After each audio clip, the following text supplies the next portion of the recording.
Bismillahirrahmanirrahim. Assalamualaikum warahmatullahi wabarakatuh. Sebelumnya saya mohon izin sebelum melanjutkan pembicaraan untuk membuka dulu masker yang biasa saya kenakan. Saya Dr. Usin Muhsin, Ketua MPKU PDM Kabupaten Garut. Saudara-saudara sekalian, izinkan saya ingin berbicara tentang COVID-19 dihubungkan dengan kehidupan kita sehari-hari dalam beribadah. Awal-awalnya kita dihebohkan dengan larangan sholat berjamaah di masjid. Ustadz-ustadz, ulama-ulama kondang tampil di televisi menyarankan sholat di rumah. MUI juga menganjurkan sholat di rumah. Juga tidak ketinggalan, PP Muhammadiyah menganjurkan sholat di rumah. Kita sebagai warga yang baik dan taat, baik dalam hal ini taat juga kepada pemerintah dan organisasi, banyak yang melaksanakan sholat di rumah, tapi tidak sedikit yang memaksakan dirinya untuk sholat berjamaah di masjid. Untuk itu ikuti dulu sholat berjamaahnya, tidak di masjid tapi sholat di rumah berjamaah dengan keluarga. Itu salah satu solusi. Dalam keadaan seperti ini, kalau mendiri kepada hukum fikih, kita menghindari mudarat daripada mengambil manfaat. Itu yang resikonya, menghindari dulu mudaratnya. Berikutnya, di masjid ada kerumunan atau kumpulan-kumpulan karena ada pengajian. Ini juga tolong diperhatikan. Kalau akan dilaksanakan pengajian, duduknya jaraknya berjauhan, kemudian ceramahnya juga jangan terlalu lama.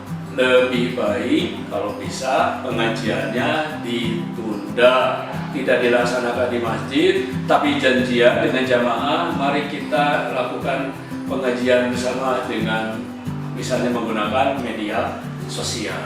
Untuk Idul Kurban ini yang harus diperhatikan, kalau mau melaksanakan kurban, batasi jumlah hewan kurbannya. Jangan terlalu banyak.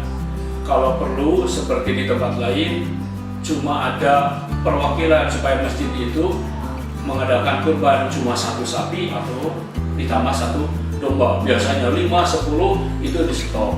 Tidak melakukan penyembelihan hewan kurban terlalu banyak. Kalaupun juga memang akan dipaksakan mengadakan pemotongan hewan kurban, tolong jarak panitia dijaga, pergerakan panitia juga dijaga, kemudian usahakan pembagiannya jangan jamaah yang datang meminta, karena itu nggak bisa dihindari kerumunannya. Lebih baik disebarkan ke rumah masing-masing. Alangkah baiknya tolong dipikirkan juga kalau bisa kurban tahun ini ditunda. Itu yang lebih baik. Karena dalam pemotongan hewan kurban, kerumunan orang banyak nggak bisa dihindari. Pasti ketika menyembelih, ketika menjatuhkan hewan kurban, ramai-ramai dijatuhkan bersama-sama. Ada yang memegang, ada yang dengan tugas masing-masing, ada penyembelih, ada yang menyisir segala macam, ada yang memotong, ada yang membungkus. Itu pasti kerumunannya selalu berkerumun. Kemudian ketika prosesnya juga anak-anak, jangan diabaikan. Anak-anak senang kalau ada acara seperti itu, dia suka datang, ingin nonton, ingin lihat. Ya, walaupun secara syiar itu bagus sekali, ya, syiar dakwah bagus sekali kurban itu. Tapi untuk saat pandemi, saya cenderung menunda kurbannya untuk tahun depan.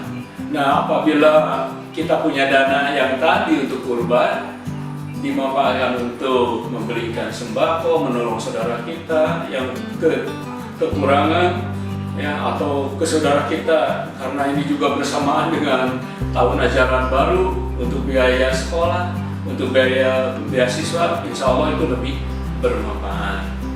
Nah, itu mungkin sedikit saya bicara tentang COVID-19 yang digabungkan dengan bagaimana kita dalam beribadah sehari-hari, baik waktu sholat, pengajian maupun pemotongan hewan kurban.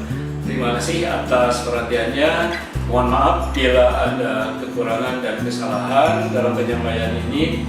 Aku qouli hada, astaghfirullah li wa lakum. Wassalamualaikum warahmatullahi wabarakatuh.